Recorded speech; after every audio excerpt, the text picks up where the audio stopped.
Sir, તમારા માટે સૌથી મોટો ગુરુ કોણ છે? ભાઈ સૌથી મોટો ગુરુ તો મારી પત્ની જ છે હો.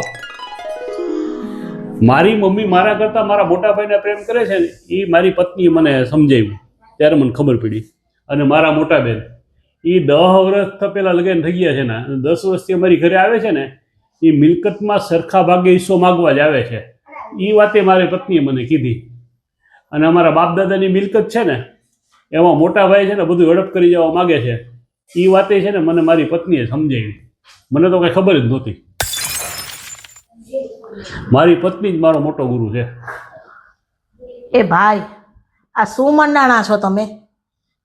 આવા ઇન્ટરવ્યુ લેવા આવો છો કોકના ઘરે? આ કોકના ઘરમાં હોળી કરશો? ઉપડો, ચલો નીકળો, ઘરની બહાર નીકળો. આવતા નહીં, ફરી અહીં દેખાતા નહીં. અને તમે શું મંડાણા છો આ બધું? આ તમે મારા વખાણ કરો છો કે પછી મને સટાસટીના લાફા મારો છો? કઈ સમજાણું નહીં.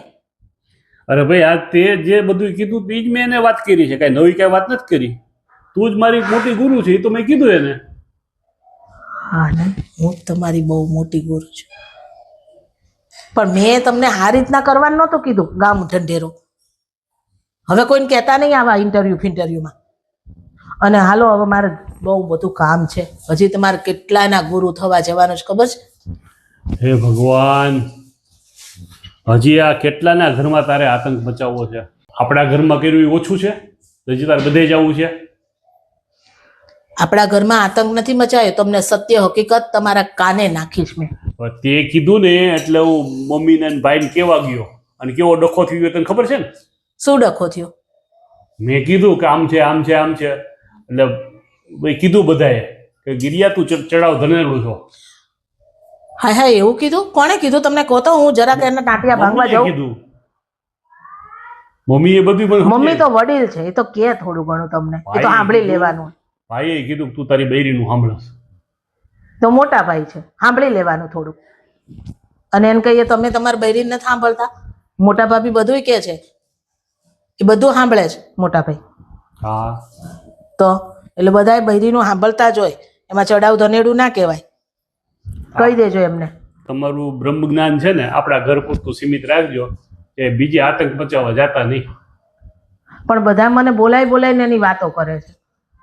અને એ લોકો વાતો કરે તો મારે એમને જ્ઞાન તો આપવું પડે ને. પછી મને આ ઘરે કીધું હોય એ મારે કહેવું પડે ને કે ભાઈ જો ઓલા ઘરે તમારી આ વાત થતી હતી.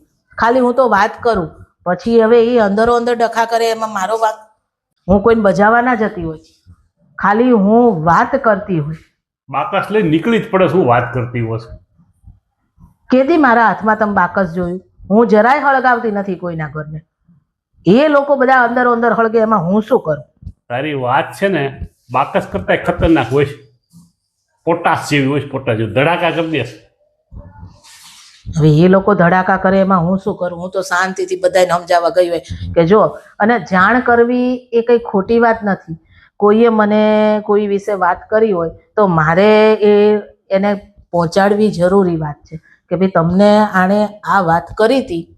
આને વાત કરવી ન કહેવાય, આને કુથલી કરવી કહેવાય. કુથલી એ તો બધા નામ દીધેલા છે.